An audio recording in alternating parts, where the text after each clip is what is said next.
Assalamualaikum warahmatullahi wabarakatuh.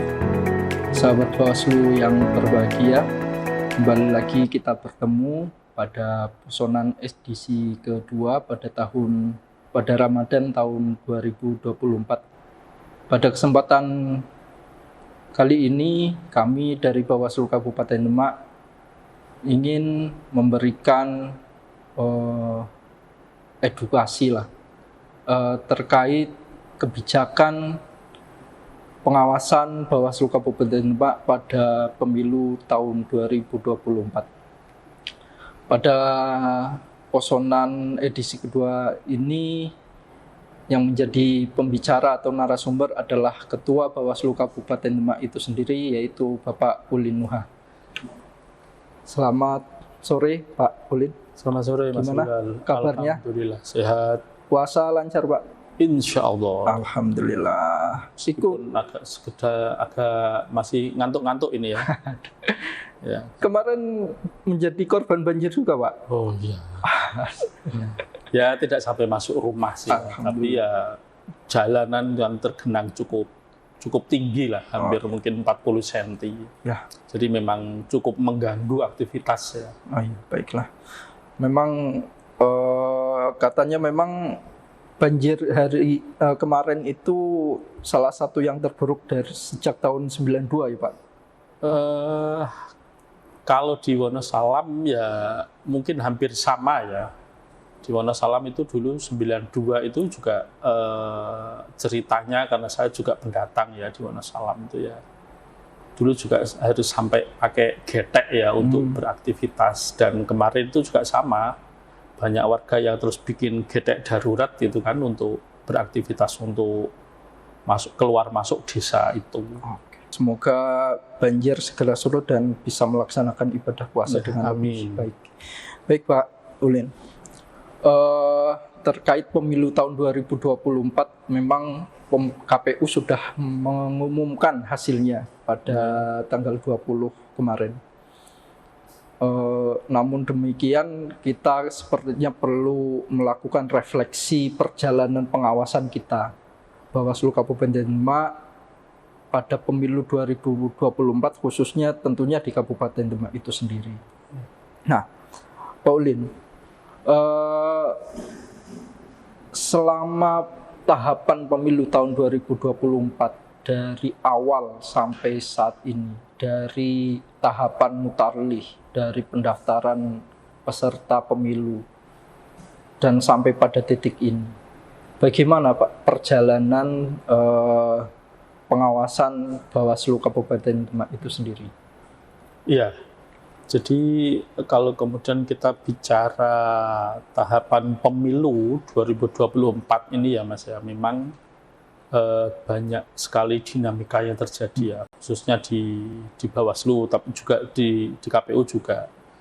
Jadi kalau kemudian kita flashback dari mulai tahapan awal pemilu di Juni 2022, itu kan juga masih Bawaslu ini juga terbagi dalam periodisasi. Jadi ketika tahapan pemilu itu dimulai di Juni 2022,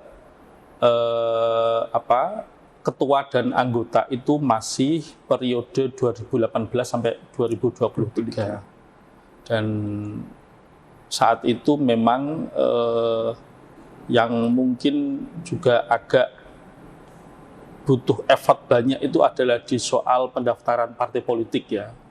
Jadi ketika kami harus melakukan verifikasi keanggotaan itu, semua jajaran baik dari pimpinan, ketua, anggota, dan juga staf itu sampai harus turun untuk melakukan pengawasan verifikasi keanggotaan partai politik, karena memang saat itu kami belum punya jajaran ad hoc, baik itu Panwascam ataupun PKD, sehingga mau tidak mau untuk proses pengawasan verifikasi keanggotaan partai politik itu kita semua di jajaran Bawaslu harus turun ke lapangan untuk melakukan pengawasan. Jadi memang itu salah satu dinamikanya. Kemudian relatif agak terbantu itu ketika Bawaslu sudah merekrut jajaran ad hoc, terutama di kecamatan ya, sehingga kemudian proses-proses pengawasan ketika memang kami butuh sumber daya yang cukup banyak itu kami bisa menginstruksikan kepada jajaran ad hoc kami, sehingga kemudian proses-proses pengawasan relatif lebih memadai secara sumber daya karena memang kita sudah ada ad hoc.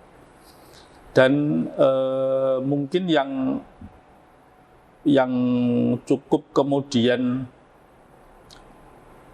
dinamika penuh tantangan itu adalah proses peralihan dari periode 2018-2023 ke 2023-2028. Jadi memang karena ada di tengah-tengah tahapan pemilu itu, tepatnya di mulai Mei atau Juni ya, itu kan memang sudah berproses untuk pendaftaran Bawaslu. Jadi memang saat itu kami yang lama ini juga harus membagi fokus antara melakukan pengawasan, di sisi lain kami juga harus ikut berkontestasi untuk mendaftar sebagai anggota Bawaslu di periode selanjutnya. Nah itu saya kira memang yang agak memerlukan effort cukup banyak. Dan itu kita harus benar-benar fokus sehingga kemudian selain proses pengawasan dan proses pendaftaran bisa seiring sejalan. Alhamdulillah setelah itu agak mulai kemudian di jajaran kami sudah mulai relatif bisa berjalan karena memang Panwascam terutama jajaran ad hoc itu sudah kurang lebih hampir 2 tahun membantu kami melakukan pengawasan, sehingga kemudian proses-proses pengawasan terutama di masa kampanye yang memang sangat banyak sekali kegiatan kampanye yang dilakukan oleh peserta pemilu itu kemudian bisa kita handle, bisa kita lakukan pengawasan, dan terutama juga dari aspek pelanggarannya itu juga kemudian bisa kita lakukan penanganan secara optimal. Saya kira itu Mas. Kemudian puncaknya adalah pemilih coblosannya itu, hari hanya itu memang ada beberapa kondisi-kondisi yang memang harus saat itu segera kita lakukan penanganan, dan alhamdulillah persoalan-persoalan itu bisa kemudian kita lakukan, kita tangani sehingga kemudian perkara-perkara atau persoalan-persoalan yang muncul di hari H tanggal 14 Februari itu kemudian bisa kita handle dengan baik. Dan pada 14 Februari 2024 itu juga tidak semua TPS melaksanakan pencoblosan bersama. Ya, jadi memang posisi di Kabupaten Demak terutama ya ketika pemilu 2024 ini memang penuh dengan dinamika dan tantangan Mas ya. Jadi selain persoalan-persoalan rutin di pemilu itu, 14 Februari kemarin kita juga harus berjibaku dengan alam ya. Di mana kita tahu Februari itu puncaknya musim penghujan, sehingga kemudian memang beberapa hari sebelum tanggal 14 Februari itu tanggul di Sungai Wulan di perbatasan Demak Kudus itu jebol.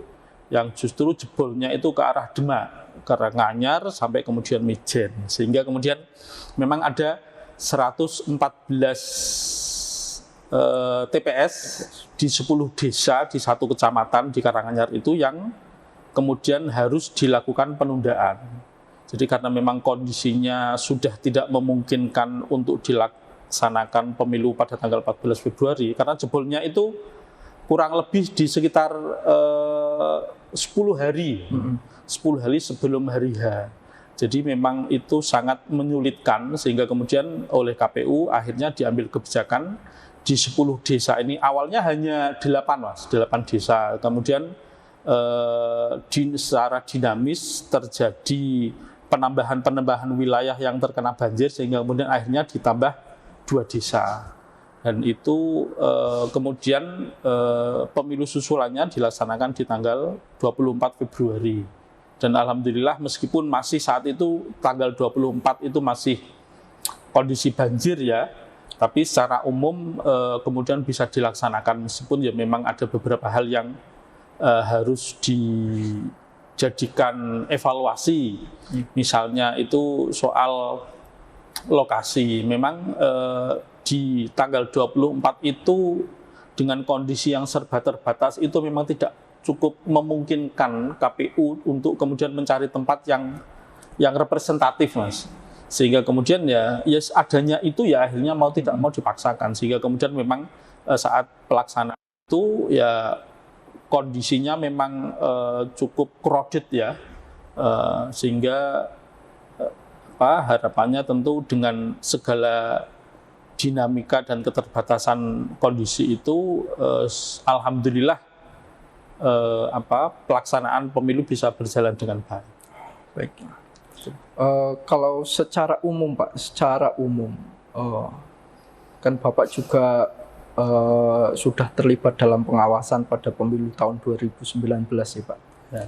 Secara umum apa yang membedakan antara pengawasan di tahun pemilu 2019 dengan pemilu 2024 ini Pak?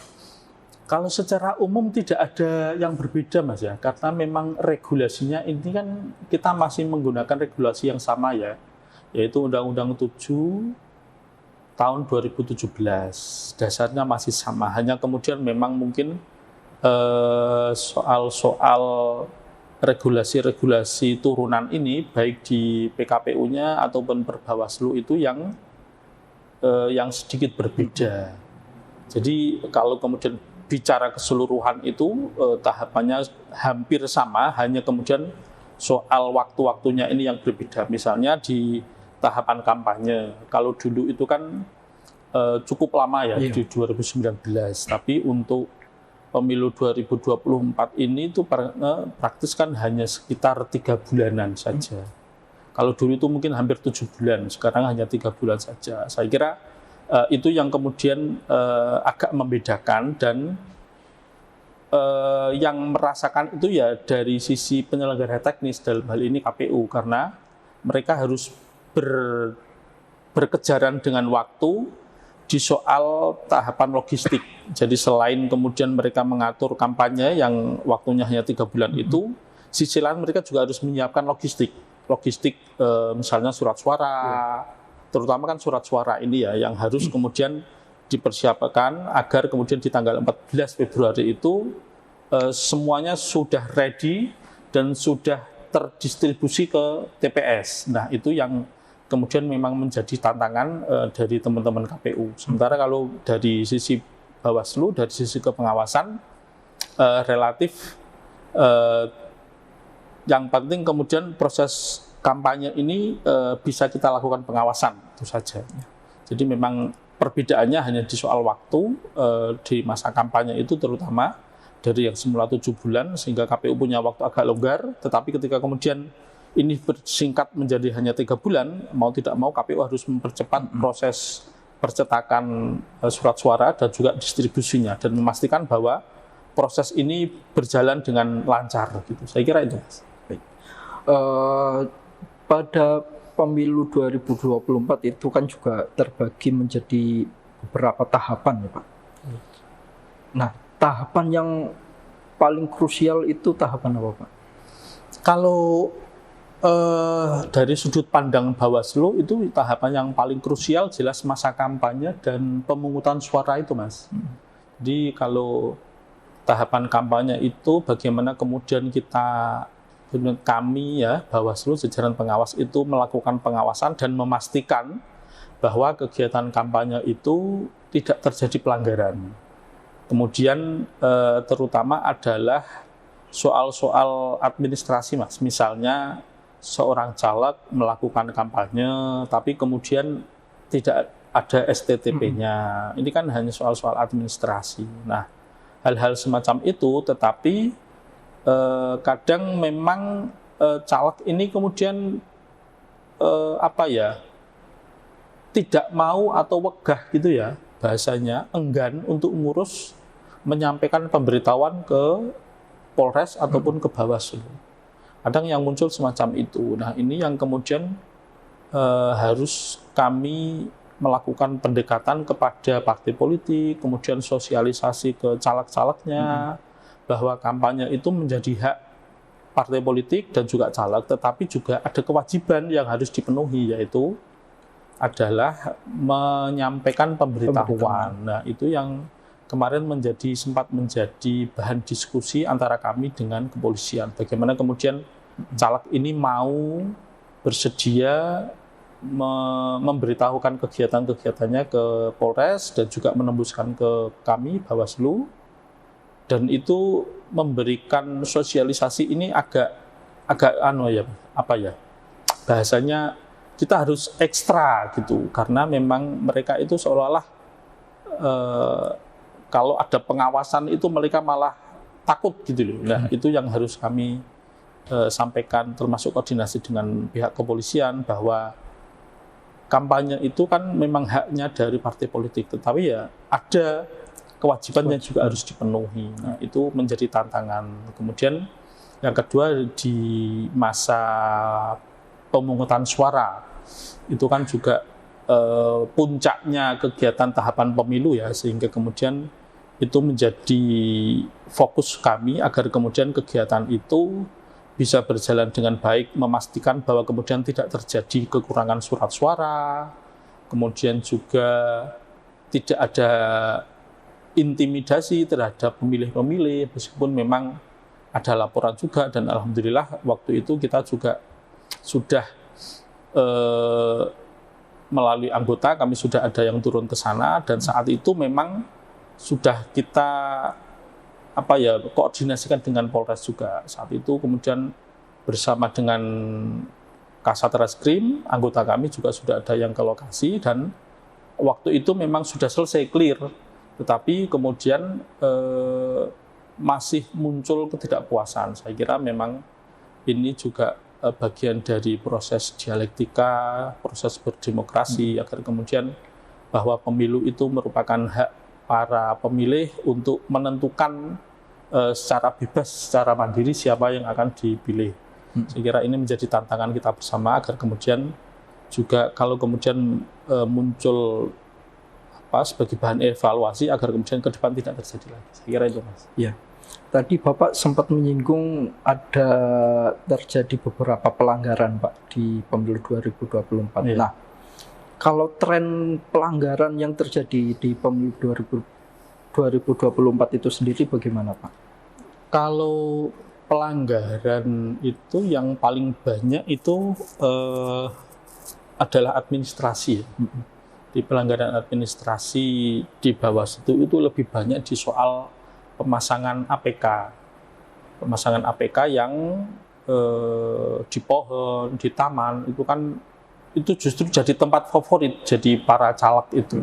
Padahal itu melalui regulasi sudah jelas-jelas merupakan larangan, sehingga memang trennya kalau kemudian kita bicara pelanggaran, yang paling banyak itu memang pelanggaran administrasi, terutama di pemasangan APK.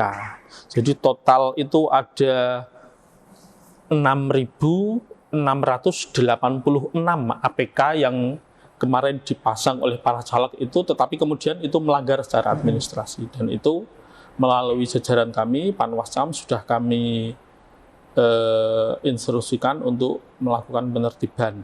Kami juga turun langsung bersama Satpol PP selaku yang kalau pelanggaran administrasi APK itu kan kemudian pelanggarannya kan adalah perda ya. Nah, itu kan kemudian yang punya kewenangan untuk menertibkan itu kan Satpol. Nah, kemarin saat penertiban itu kami juga sudah turun bareng-bareng bersama Satpol dan kemudian menertibkan APK-APK yang bermasalah itu. Selain memang APK, ada juga kemarin netralitas dari Kades dan perangkat, itu juga ada. Dan kalau yang perangkat itu kemarin merupakan laporan, sudah kami tindak lanjuti, dan sudah diberikan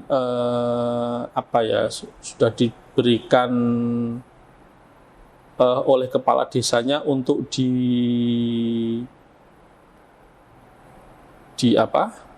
istilahnya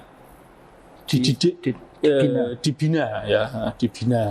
Kemudian ada juga temuan dari kami, netralitas kepala desa itu juga sudah kami sampaikan ke Pemkab, dan oleh Pemkab sudah ditindaklanjuti dengan memberikan pembinaan juga ke kepala desa tersebut. Kemudian selain pelanggaran lainnya, itu juga ada pelanggaran pidana, laporan juga soal ijazah palsu. Tetapi setelah kami lakukan klarifikasi ke pihak-pihak terkait, ternyata tidak terbukti, sehingga kemudian kasus itu kita hentikan. Dan pelapornya juga sudah kami beritahukan melalui surat pemberitahuan bahwa perkara yang dilaporkan itu tidak bisa ditindaklanjuti karena memang tidak terbukti. Kemudian ada juga soal kode etik, dugaan kode etik, jadi laporan ya yang menduga bahwa penyelenggara itu masuk sebagai pengurus partai politik. Ternyata kemudian setelah kita melakukan penelusuran, ternyata ini dua orang yang berbeda, meskipun namanya sama tapi berbeda. Yang satu itu memang pengurus partai, yang satu ya memang seorang penyelenggara, jadi beda orang ini. Dan itu kemudian sudah kita hentikan juga kasusnya. Kemudian yang terakhir itu adalah soal dugaan pidana dari penyelenggara pemilu. Ini terjadi di hari H pemungutan suara. Dan kemarin setelah kita melakukan penelusuran beberapa kali, akhirnya memang kasus itu kita hentikan karena tidak cukup bukti. Saya kira memang itu yang menjadi tren pelanggaran untuk Pilu 2024 ini, Mas.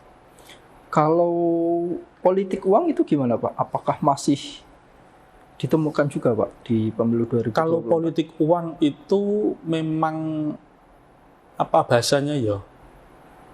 Suara-suaranya banyak, Mas, bahwa di sana ada politik uang, caleg A menyebarkan politik uang, tapi kemudian jajaran kami juga tidak menemukan itu. Dan masyarakat, warga juga tidak ada yang melapor ke Bawaslu. Artinya kalau kemudian kita berbicara fakta hukumnya, itu kan kemudian tidak ada. Bagaimana kemudian kita bisa mengasumsi hanya berdasarkan katanya-katanya, kan tidak. Nah, makanya berdasarkan fakta sampai hari ini, kita diskusi ini, tidak ada laporan dari warga masyarakat dan juga tidak ada temuan dari jajaran pengawas pemilu. Memang untuk pelanggaran itu harus lengkap formil dan materialnya itu ya, Pak? Iya, jadi di kami itu kan ketika ada laporan kan harus kemudian kita kaji, kita lakukan kajian apakah laporan ini memenuhi syarat formil dan material. Kalaupun misalnya syarat formilnya tidak terpenuhi, tetapi materialnya itu memang ada dugaan pelanggaran, kami akan tetap meneruskan itu melalui penelusuran informasi awal. Jadi seperti laporan di tanggal 14 Februari, hari H itu, pelapornya kan sudah tidak memenuhi syarat formil ya. Tapi secara material ada dugaan pidana, maka kami melakukan penelusuran sampai kemudian setelah kami melakukan penelusuran berkali-kali, akhirnya kemudian karena memang tidak cukup bukti, akhirnya kita hentikan. Dan proses penghentian itu pun tidak kemudian saya sendiri tidak, tapi juga harus melalui pleno dengan keempat anggota yang lain. Itu Mas. Apalagi jika ternyata laporannya ada unsur pidana misalnya. Nah itu nanti harus kita naikkan dulu, misalnya di pleno kita sepakati ini ada dugaan unsur pidananya. Nah kita naikkan ke Sentra Gakumdu, kita rapatkan di pembahasan itu. Kalau kemudian Sentra Gakumdu setelah berdiskusi dengan bukti-bukti yang ada, setelah melakukan klarifikasi ternyata memang tidak cukup unsur, kan tidak bisa dipaksakan. Ya, benar. Saya kira itu. Oke. Selanjutnya upaya-upaya pencegahan yang dilakukan oleh Bawaslu untuk mencegah terjadinya pelanggaran itu apa saja, Pak, yang sudah dilakukan? Iya, kalau di upaya pencegahannya tentu kami sudah banyak mengirimkan ya, terutama ke KPU dan juga ke partai politik. Jadi dari setiap tahapan pemilu itu kita selalu mengirimkan upaya-upaya pencegahan. Jadi kalau total itu mungkin di kami sudah ada ribuan ya upaya pencegahan yang kami lakukan. Jadi misalnya soal masa kampanye. Nah, itu kita juga sudah mengirimkan baik ke KPU ataupun ke peserta pemilu ketika melakukan kampanye ada larangan-larangan yang harus dipatuhi. Dan itu sudah kita sampaikan ke partai politik. Kemudian misalnya ada case khusus, ada kasus tertentu yang cukup menonjol ya, itu kita juga melakukan lagi upaya-upaya pencegahan karena memang upaya pencegahan itu adalah bentuk dari kami agar kemudian terutama adalah peserta partai politik ini tidak terlanjur melakukan pelanggaran. Jadi sebisa mungkin agar partai politik ini dalam upayanya untuk menarik massa, untuk mempengaruhi massa itu menggunakan cara-cara yang berdasarkan regulasi. Sepanjang itu kemudian dilakukan, saya kira tentu Bawaslu akan mengapresiasi, kemudian tentu supaya di wilayah Kabupaten Demak ini kan kondisinya juga kondusif gitu ya, tidak kemudian menimbulkan suhu politiknya semakin panas, saya kira itu. Dan kemarin alhamdulillah sudah banyak, kebetulan saya tidak pegang datanya, tapi dari awal masa tahapan di Juni 2022 sampai kemudian terakhir itu rekapitulasi, saya kira kami sudah banyak mengeluarkan surat himbauan ke baik itu KPU ataupun peserta pemilu sebagai bentuk upaya kami agar kemudian mereka ini tidak melakukan pelanggaran. Kalau dari sisi sengketa itu sendiri gimana Pak? Tren sengketa yang ada di Bawaslu? Kalau sengketa itu tidak terjadi ya. Memang kemarin itu sempat muncul pemasangan APK yang menutupi APK lainnya. Tetapi setelah kami turun langsung ke lokasi itu ternyata partai yang memasang APK yang menutupi APK ini itu tidak merasa pernah memasang itu. Jadi kalau dia memang misalnya saat itu merasa memasang, kan kemudian kita masukkan sebagai sengketa ya. Tapi karena saat itu kemudian partai tidak pernah merasa memasang di situ sehingga kemudian menutupi APK yang lain, maka APK itu kita turunkan. Jadi kalau kemudian kita bicara sengketa itu praktis di Kabupaten Demak selama pemilu 2024 itu tidak terjadi sengketa. Saya kira itu Mas, tidak ada sengketa di pemilu 2024. Baik. Setelah pemilu 2024 ini diumumkan tanggal 20 kemarin Pak, selanjutnya apa yang dilakukan oleh Bawaslu Kabupaten Demak? Ya, saat ini kan pemilu bisa dikatakan tinggal menunggu penetapan kursi saja ya. Jadi kalau kemudian setelah penetapan nasional itu 3 kali 24 jam kita menunggu apakah kemudian ada gugatan atau tidak. Jika tidak ada, tentu KPU akan melakukan rapat pleno penetapan kursi. Nah, setelah itu tahapan pemilunya ya tinggal pelantikan saja anggota DPR. Kalau di tingkat kabupaten tentu anggota DPRD kabupaten. Kalau di provinsi ya DPRD Jawa Tengah, kemudian RI adalah pelantikan DPR dan DPD, kemudian dilanjutkan pelantikan presiden. Nah, tetapi kalau ada gugatan, ya nanti kita menunggu kira-kira di Demak ada nggak gugatan dan apa nanti yang mau didalilkan untuk apa. Nah itu posisi kita masih menunggu sampai nanti tanggal 23 ya, pukul 22:19 waktu Indonesia Barat. Nah, sambil kemudian kita menunggu di tahapan pemilunya, saya kira hari-hari ini kita juga sudah bersiap untuk melakukan pengawasan di Pilkada 2024. Jadi sebagaimana kita ketahui bersama, di tahun ini juga selain pemilu, kita juga akan melaksanakan pemilihan bupati yang KPU sudah berjalan. Di tahapan KPU itu kemarin, mungkin tahapan secara umum belum ya, tapi KPU sudah menyampaikan misalnya soal bahwa jajaran ad hoc mereka itu akan melakukan perekrutan ulang. Sebelumnya lagi juga KPU sudah mengumumkan untuk pemantau agar pemantau itu mendaftar di KPU. Ini kan berbeda dengan pemantau untuk pemilu ya. Kalau pemilu kan mendaftarnya lewat Bawaslu, tapi kalau untuk pilkada itu daftarnya melalui KPU. Termasuk hari ini KPU juga sudah mengumumkan calon perseorangan.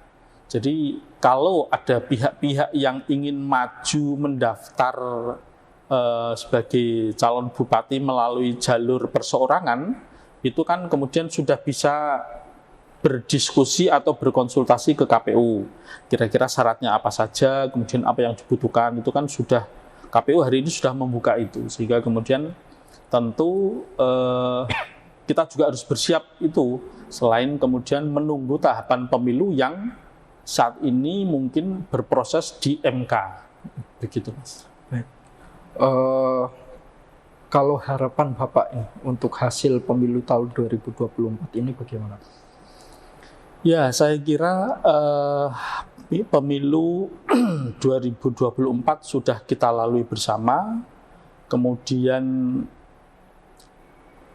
partainya juga sudah mengetahui berapa suara yang kemudian diraih, ya, sehingga harapannya tentu dengan segala dinamika yang ada, tentu tidak ada gugatan, saya kira itu yang pertama ya, sehingga kemudian kita bisa segera melaksanakan rapat pleno untuk penetapan alokasi kursinya.